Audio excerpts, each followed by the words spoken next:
Salut tout le monde et bienvenue dans Un Pixel Près. Je m'appelle Thomas Carnisser et je suis avec Céline Pêcheur. Bonjour. Et avec Dimitri Darche. Bonjour à tous. Qui forme le studio Seal Games, un studio qui s'est fait connaître pour des jeux Apple Watch et mobile.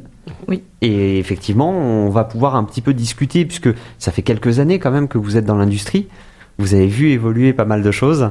Et justement, lors d'une émission sur Twitch, sur la chaîne Indé Jeux qui s'appelle Indé Game Dev en termes d'émission, c'est une découverte interview de jeux indépendants avec leurs auteurs et leurs autrices. Pour le coup, là, c'était Terra Memoria avec le studio La Moutarde.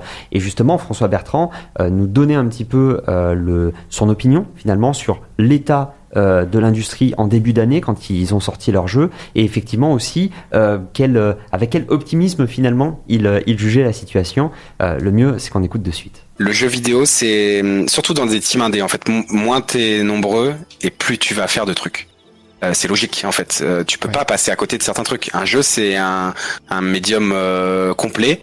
Où il y a de la musique, où il y a du son, où il y a des graphismes, où il y a du dev, où il y a du market, et en fait tu seras jamais assez nombreux dans une équipe indé. Tu vas être 4, tu vas être même tout seul des fois, et en fait tu vas devoir faire tout ça. Tu peux pas y échapper. À un moment, si tu veux que ton jeu sorte, tu peux pas sortir ton jeu sans musique par exemple.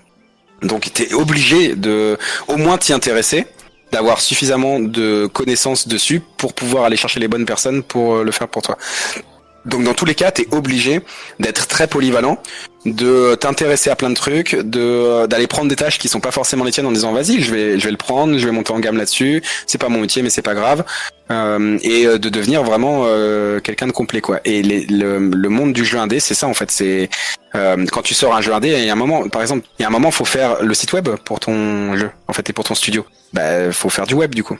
Ouais. Et puis faut aller créer des campagnes dans Google, et puis il faut créer une page Steam, et puis il faut monter un serveur Discord, et puis et en fait tout ça c'est des tâches que tu vas devoir apprendre à faire. Si tu sais pas le faire, t'as pas le choix, il faut le faire. Donc t'es obligé d'aller au front, et c'est pour ça que c'est important d'être dans ce mindset là, de se dire que tu veux y aller en fait, que tu vis pas les choses de manière difficile, que tu te dis pas c'est pas mon métier, ça fait chier non, en fait c'est trop bien d'apprendre des nouveaux trucs, c'est trop marrant d'apprendre des nouveaux trucs, et c'est encore plus marrant quand c'est des trucs que tu maîtrises pas.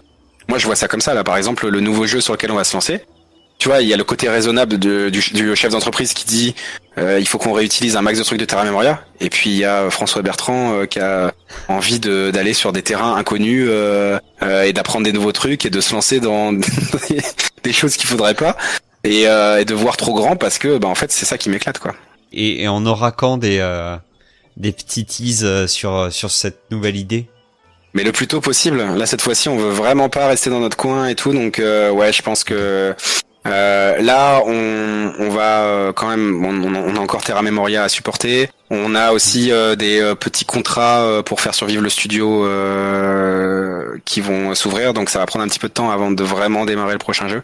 Et puis il faut qu'on ait quand même des choses à montrer. On va pas commencer de zéro en mode je démarre à créer le projet dans Unity, c'est pas très intéressant. Et ça a déjà été fait tellement de fois que voilà, c'est pas très intéressant. Donc nous, voilà, je pense que d'ici moins d'un an, en gros, on sera capable de montrer quelque chose et de commencer à travailler vraiment très tôt dans le projet avec la communauté, comme on avait fait avec Old School Musical, parce que après tout, on fait les jeux pour les gens, donc c'est important d'avoir leur retour, de savoir si le jeu est bien, si ça plaît, et surtout dans l'univers dans lequel on est aujourd'hui, où on a quand même besoin d'être un peu viral. C'est encore plus important de regarder si ton jeu il percute sur les gens. En fait, il faut qu'il percute. C'est trop, il est trop serré le marché en ce moment. Puis alors là, en plus, depuis un an là, il est plus juste serré, il est en implosion. Mais c'est important d'être percutant là-dessus. Et quoi de mieux pour être percutant que de se confronter tout de suite en fait au retour des joueurs. Donc on sera là très très tôt sur le prochain projet. Pas du tout ce qu'on a fait sur Terra Memoria, de rester en silence, à tel point qu'il y a des gens qui pensaient qu'on était morts carrément. Enfin mort, le studio, pas nous personnellement, mais que la Moutarde avait complètement cessé ses activités parce que en fait on donnait aucune news de vie, de rien. On parlait même pas qu'on était en train de travailler sur un jeu, on était vraiment en silence radio quoi.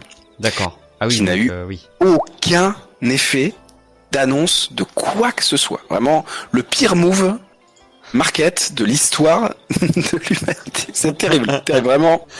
Ça n'a eu aucun effet, vraiment.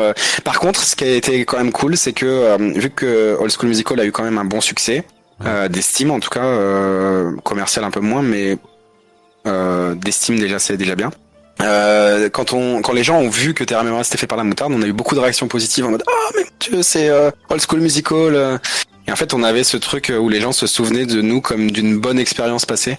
Donc voilà, on aimerait un peu moins être une Madeleine de Proust et un peu plus dans le quotidien des joueurs, mais c'était quand même pas mal voir que tout le monde nous avait pas oublié complètement. Oui. Et là, on va essayer d'être un peu plus présent. Et d'être un peu plus présent pour l'écosystème aussi, parce que c'est pareil, on a été tellement en rush sur ces 2 dernières années là, qu'on a un peu tout cuté, le lien qu'on avait commencé à construire justement, donner des conférences, transmettre un peu ce qu'on a comme savoir nous sur Unity aujourd'hui, sur le portage console, des choses qui sont quasiment secrètes en fait, qui sont des informations qui sont très dures à avoir. Et nous on a envie de transmettre ça là maintenant qu'on a un peu plus de temps, donc c'est ce qu'on va attaquer bientôt. Bah écoute, j'ai des micros. Il y a à la rentrée, il y a l'émission de radio où je cherche des intervenants. Si t'es chaud. Moi, je suis chaud. Petit 30 minutes quotidien.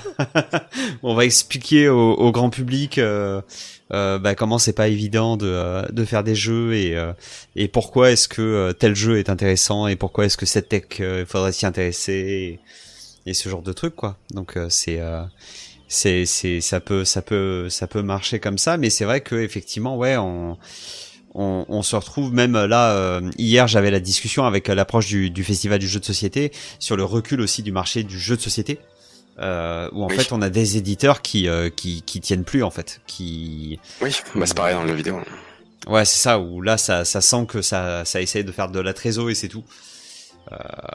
Bon, c'est compliqué. Donc effectivement, en même temps, le truc, c'est les gens en ce moment, ils sont très occupés à survivre plus qu'à consommer de la culture et du loisir. Donc forcément, nous, on est un peu en ligne de front des crises inflationnistes et du coup, c'est sûr que c'est dur pour tout le monde, c'est dur pour les éditeurs aussi. Hein. Nous, on l'entend. Notre éditeur est aussi en difficulté, comme tous les éditeurs du marché. On a même Devolver qui arrête de prendre des jeux pour l'instant. Il y a plein de, même les très gros sont en difficulté. Sony, ils ont supprimé des postes chez les teams de The Last of Us et de Horizon, qui sont leurs jeux les plus vendus. En fait, ça cut de partout. C'est une hécatombe en ce moment et du coup tout le monde est en mode un peu survie, nous aussi en ce moment on est en train de compter les sous et de faire attention à ce qu'on fait alors que il y a encore 2 ans c'était open bar complet, il y avait aucune limite, tout était possible et imaginable pour tout le monde, en plus même des petites équipes, même l'argent chinois pleuvait sur toute l'Europe, mais ouais non là en ce moment c'est fou quoi, c'est dur de trouver des éditeurs, c'est dur de vendre ses jeux, c'est dur pour tout le monde quoi. Mais on va s'en remettre, c'est une passade d'ici la fin de l'année quand même. Fin de l'année, on devrait aller mieux quand même. Fin de l'année ouais. Ou 2025 ouais. Ouais, ou 2025 parce que on est optimiste. Là les gros studios qui ont tu vois typiquement on parlait de Ubisoft, alors à côté effectivement de la partie économique de leur jeu, mais mine de rien en termes de recrutement pour bosser avec pas mal d'écoles, des trucs comme ça, ou pour avoir discuté justement avec la RH d'Ubi Montpellier, ce qui est intéressant c'est le côté ça recrute doucement mais ça essaye d'avancer avec des pas assurés à chaque fois. Donc en vrai ouais, ça... Après, je pense qu'il y a aussi beaucoup de gens qui ont perdu leur taf, qui vont monter des boîtes et qu'on va avoir une relance comme ça aussi de gens qui vont se faire... il y a cette blague récurrente qui dit que le premier investisseur du jeu vidéo, c'est pas le CNC, c'est Pôle emploi.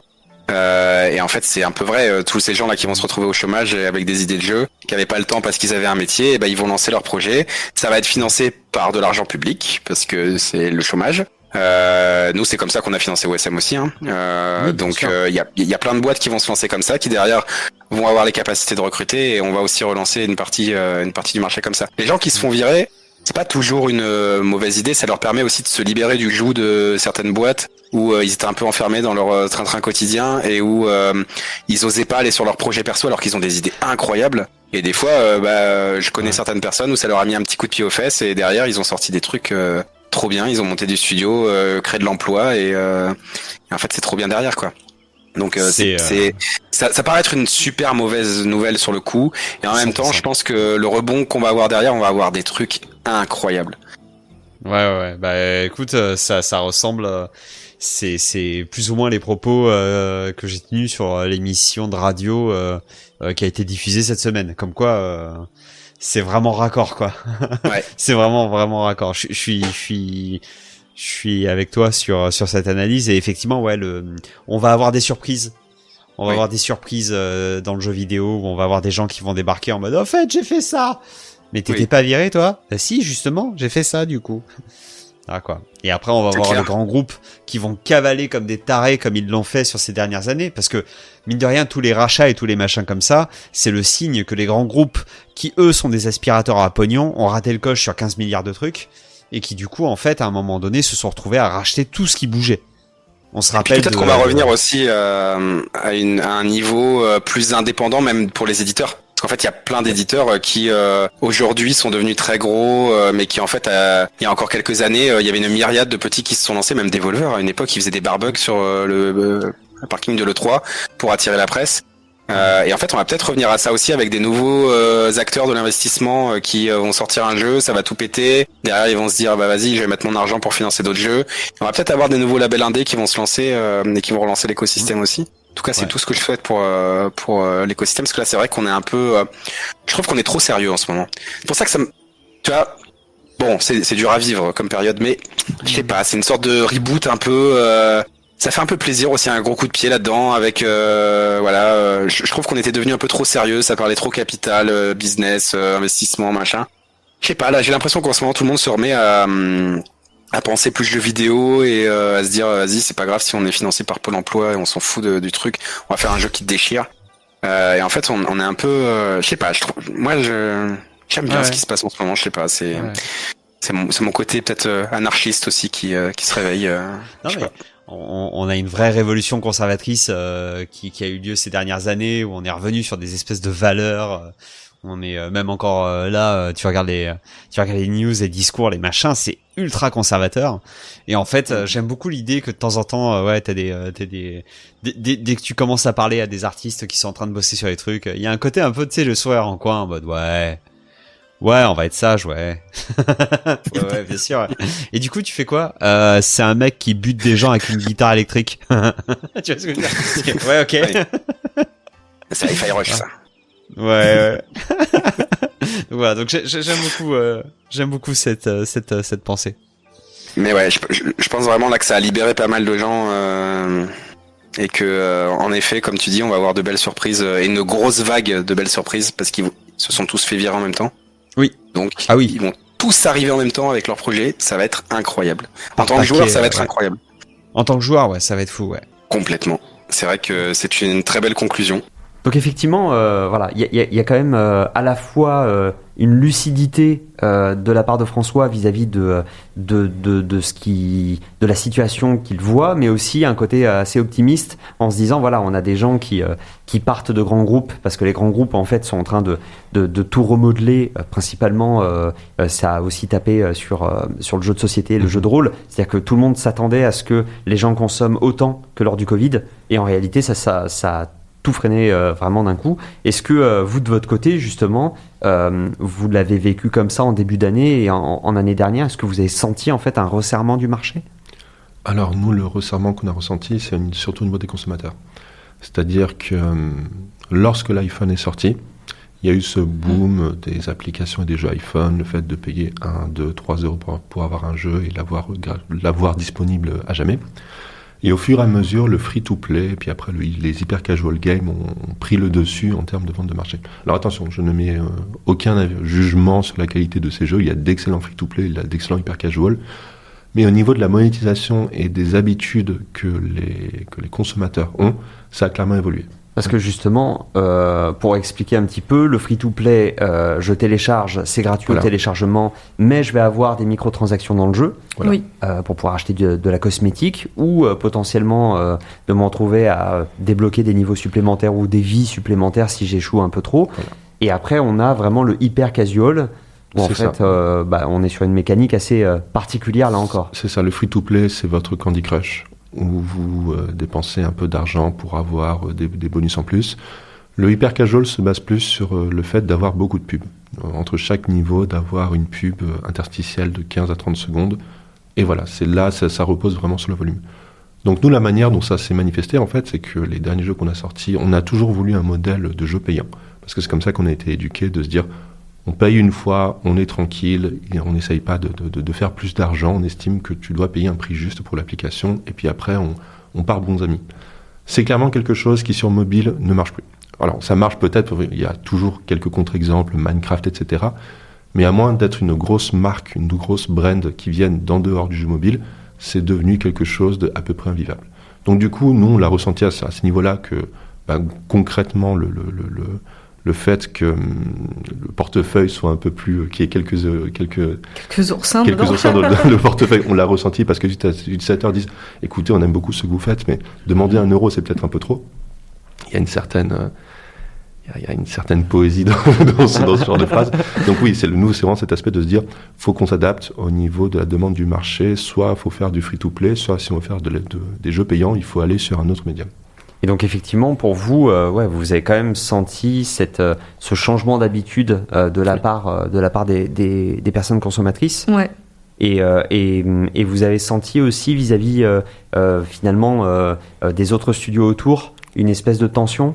Oui, on a eu pas mal d'échos de gens qui soit s'étaient fait licencier, avaient entendu des gens qui se sont fait licencier, des éditeurs qui lâchent, des projets annulés, c'était un peu l'apocalypse autour de nous. Alors nous, comme on est indépendant et que on fait des jeux avec nos propres moyens et tout ça, donc on n'a pas de personnel on n'a pas beaucoup de gens qui travaillent avec nous et tout ça. Donc on n'a pas trop ressenti nous, mais par contre tout autour, on sentait que ça resserrait les vis au niveau financement. C'est ça, et pour une raison simple, c'est que donc du coup on est une entreprise, donc on reçoit des CV de gens qui veulent se faire employer. Quand ça va bien, on reçoit des CV de juniors. Quand ça va mal, on reçoit des CV de personnes surqualifiées.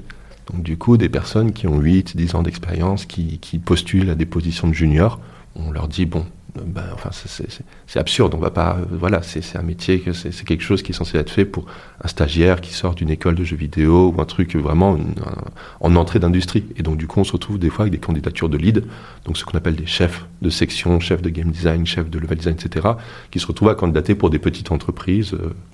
Je sais pas si c'est par dépit ou parce que mais on attribue ça à la conjoncture en tout cas. D'accord. Et effectivement, par rapport à ça, donc vous disiez que le fait d'être indépendant, ça vous permet de vivre les choses un petit peu sous un prisme différent, de ne pas être directement impacté. Aujourd'hui, en fin d'année, vous sentez quand même une certaine évolution, justement par rapport à l'optimisme de François sur je pense que vers la fin d'année, ça va un petit peu se relâcher, ou est-ce que pour vous, c'est encore trop tôt de le dire ? Alors, au moment où on se parle, donc c'est-à-dire en octobre, il y a Riot Games qui hier a fait un communiqué pour annoncer qu'il licenciait une 50aine de personnes, ce qui est League of Legends. Je ne sais pas si ça répond à ta question. Cependant, j'essaye d'être optimiste aussi. Comme disait Camus, il faut imaginer Sisyphe heureux. C'est que concrètement, l'industrie du jeu vidéo est une industrie qui regorge de talent. Et c'est des personnes, c'est comme pour la BD, comme pour le jeu de société, etc. C'est des personnes qui font autant ce métier parce qu'ils en ont envie que parce qu'ils en ont besoin. Que le lendemain, qu'on travaille pour Ubisoft ou pour une autre entreprise, qu'on soit au chômage ou au hobby, etc., les gens continueront à créer. Donc il continuera à avoir des bons jeux, il continuera à avoir des expériences qui changeront les gens. Et généralement, ce climat de crise, parce que pour moi, on est dans une crise, ça oblige à y aller plus fort, sur la créativité, sur les paris, c'est le genre de moment en fait où Pour les grosses entreprises, c'est très compliqué de bouger parce que tout demande des process, tout demande des réunions, je peux en parler, je suis dedans en ce moment. Tout demande des réunions, des structures, le fait de valider quelque chose, etc., des séances de tests pour s'assurer que tout soit le truc. Cependant, pour les petits, pour la personne qui se lance dans son premier jeu ou dans sa boîte ou qui fait un projet étudiant, le fait d'être jusqu'au boutiste dans une démarche peut amener à quelque chose d'intéressant. Il y a un jeu qui est sorti en début d'année, en fin d'année dernière, qui s'appelle... c'est Lethal Company, qui a été fait par quelqu'un qui venait de Roblox, qui dit, écoutez, toutes les conventions qu'on a d'habitude, je vais les ignorer et je vais essayer de faire quelque chose à ma sauce. La radicalité plaît, et du coup, ça fait quelqu'un qui a fait plusieurs millions de ventes de jeux. Donc, oui. Il y a toujours... Alors, j'ai pas les chiffres en tête, mais il me semble que l'industrie du jeu vidéo rapporte plus que l'industrie de la musique, du cinéma, du livre et de la BD combinés. Ouais. C'est en termes de personnes qui jouent aux jeux vidéo, c'est absolument astronomique. Donc, il y aura toujours des jeux, il y aura toujours des bons jeux, il y aura toujours un public. Cependant, le modèle actuel qui avait survécu pendant quelques années, le modèle du AAA, de dire tiens, on va tous bosser sur notre Assassin's Creed, tous bosser sur notre Call of Duty, et puis c'est pas grave si on est 1000, on arrivera à être rentable, on commence à en voir le bout, à mon avis.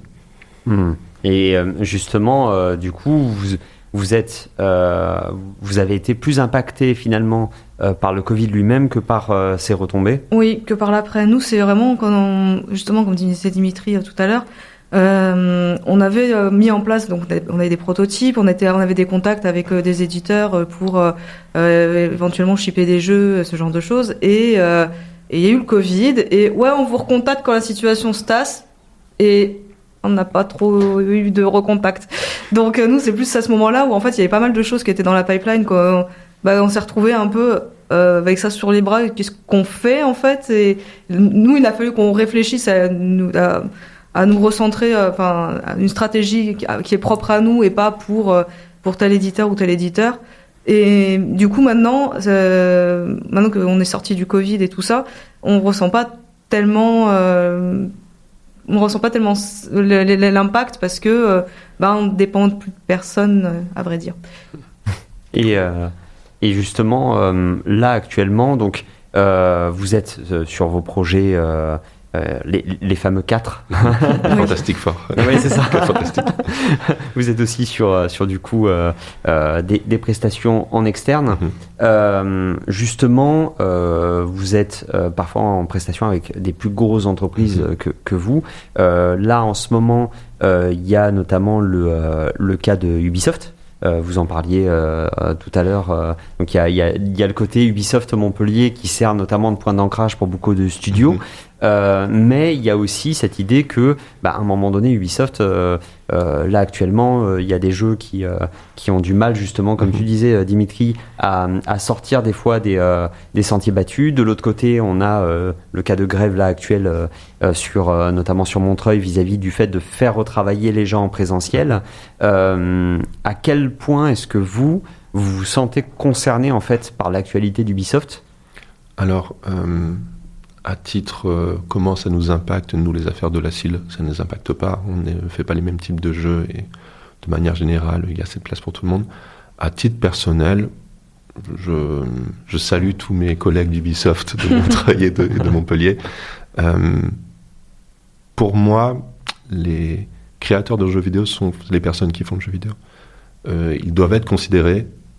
C'est des talents. C'est des talents comme dans un club de foot, on fait attention à s'assurer de l'équipe de talent, tout comme on s'assure de l'équipe d'un écrivain, d'un réalisateur, d'acteur, etc. Ce sont des talents.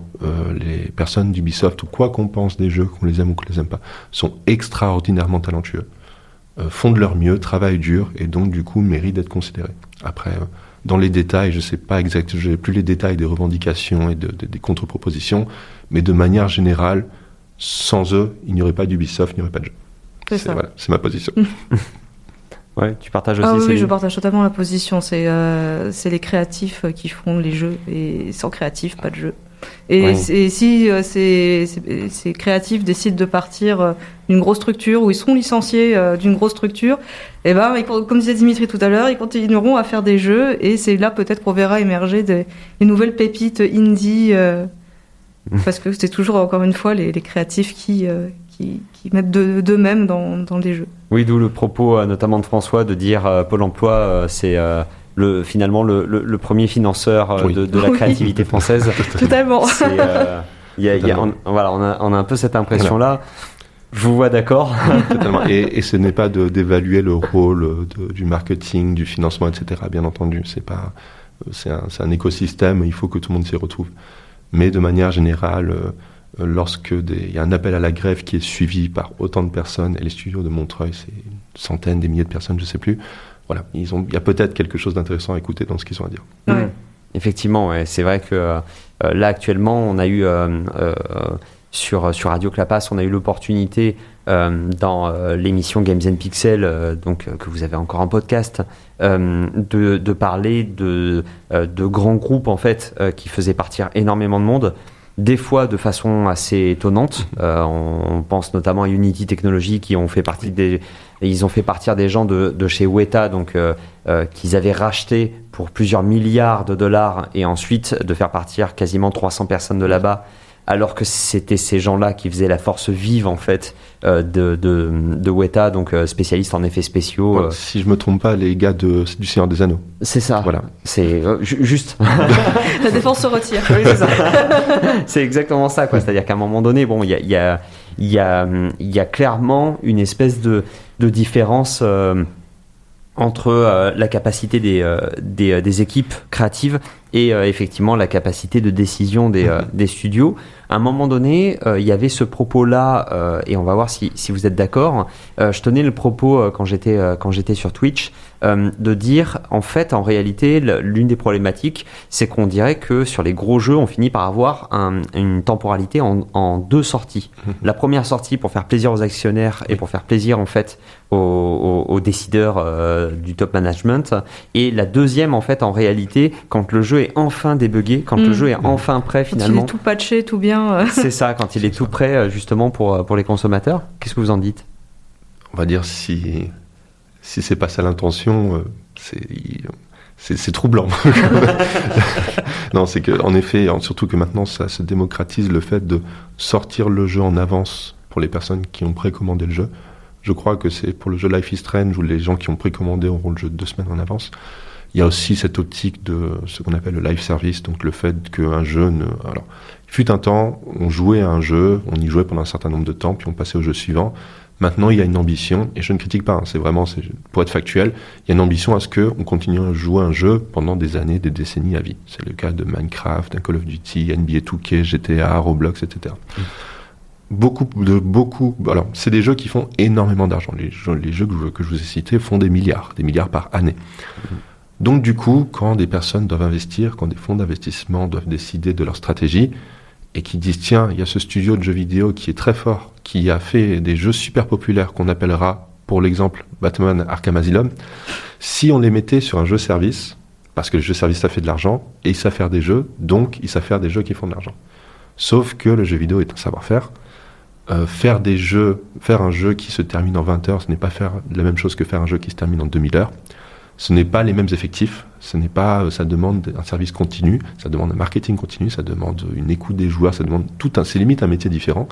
Et penser qu'on peut faire rentrer un rond dans un carré sous prétexte qu'on jette de l'argent dessus, on en voit les limites. Je trouve ça très intéressant parce qu'il y en a qui doivent peut-être même s'y connaître en cinéma et qui doivent se dire que potentiellement on a la même effectivement sur d'autres domaines des industries culturelles et créatives. En tout cas, effectivement, ça va être assez intéressant de voir l'évolution. Très rapidement, en termes d'optimisme, est-ce que vous partagez l'optimisme de François ou est-ce qu'au contraire, vous êtes plus réservé ? Moi, je partage plutôt l'optimisme de François, dans le sens où ça va être malheureux, mais oui, il va y avoir des gens qui vont être licenciés, qui vont se retrouver au chômage, des jeux qui sortiront peut-être pas, des jeux AAA notamment, mais ça fera aussi des talents qui se regrouperont, qui referont des structures, des plus petites, qui proposeront d'autres choses différentes. Alors c'est peut-être un peu la politique de la terre brûlée, mais il y aura peut-être quelque chose de frais qui va sortir de tout ça, Justement, il y a une forme de lassitude de toujours voir les mêmes titres. Des fois, j'ai l'impression de chaque année de revoir les mêmes jeux qui ressortent éternellement là, depuis une dizaine d'années. Toujours le Call of Duty numéro je sais pas combien et tout. Bah là, peut-être il va y avoir un vent frais de choses neuves, novatrices. Donc oui, je rejoins plutôt l'optimisme. Mais bon, l'avenir nous le dira. Ben, on va voir justement cette partie-là dans peut-être de prochains épisodes. Autant dans 6 mois, on se refera un point là-dessus. En tout cas, cet épisode touche déjà à sa fin. On espère que vous avez apprécié. Et puis, écoutez, on vous souhaite une agréable journée et à demain. Merci à tous. Merci. Au revoir.